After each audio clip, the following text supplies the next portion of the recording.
ያው እንግዲህ ተመልካቾቻችን ይሄ የምታዩት ክስተት የተከሰተው በደቡብ ወሎ ዞን በታበር ወረዳ 018 ቀበሌ ልዩ ስሙ አራቂት በሚባል ቦታ ነው። እንግዲህ የፋኖ ቤተሰብ ነህ በሚል ይሄ የምታዩት ቤት አውድሞታል ማለት ነው።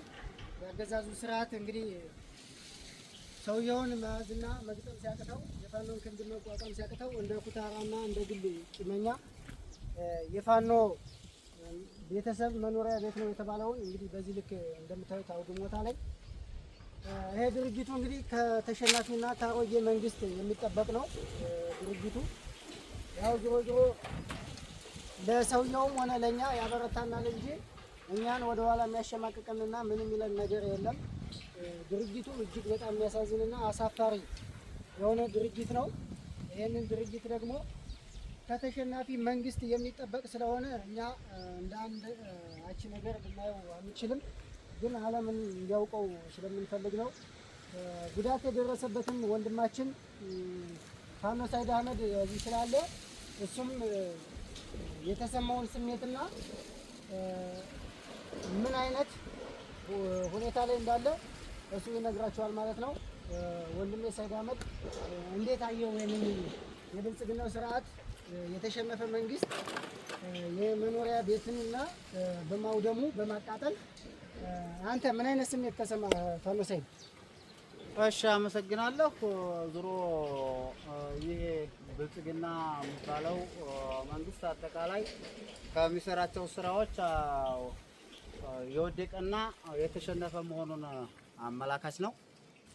ምክንያት የሚሰራቸው አጠቃላይ አንድ ገዥ ነኝ የሚል መንግስት ቢያንስ ተቀናቃይ ተኩስ የተኮሰ ኃይል በጎኑ ካለ ያንን ኃይል መግጠም መደምሰስ ወይም ማይችል መሆኑን ያረጋገጠ መሆኑና በኃይል ተገዳዳሪ ሆኖ መቅረብ ያልቻለ መሆኑን የሚያሳየው ልክ እንደ ተራ ሽፍታ ቤት ማቃጠል፣ ንብረት መዝረፍ፣ ቤት ለቤት በመሄድ የሚያደርገው አጠቃላይ ስራዎች ተሸናፊነቱን የሚያሳይ በመሆኑና በእርግጥ እንደ ግለሰብ ባደረገው እንትን ያን ያህል ከደካማ መንግስት የሚጠበቅ በመሆኑ ይህን አድራጎት ከማደርገው ትግልና ከተሰለፍኩበት ዓላማ ምንም የበለጠ የሚያበረታኝና የሚያጠነክረኝ መሆኑን መግለጽ እፈልጋለሁ።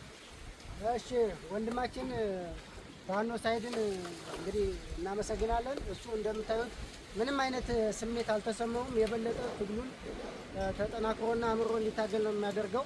ግን ዞሮ ዓለም የሚያውቀው አንድ መንግስት የሀገር መከላከያ ሰራዊት እና ቡችሎቹን የባህዴን ምንሻና ካድሬዎችን በማስከተል በመንገድ መሪነት የቤተሰብ ቤት በማቃጠል እንግዲህ ይህንን ዓለም እንዲያውቀው እንፈልጋለን። ምጣድ ሰብሯል፣ የጎማ እቃዎችን፣ የውሃ ጀሪካዎችን ምናምን ሁሉ በማቃጠል ነው። እንግዲህ ይሄ ነው እንግዲህ መንግስት የሀገር መከላከያ ተብዬው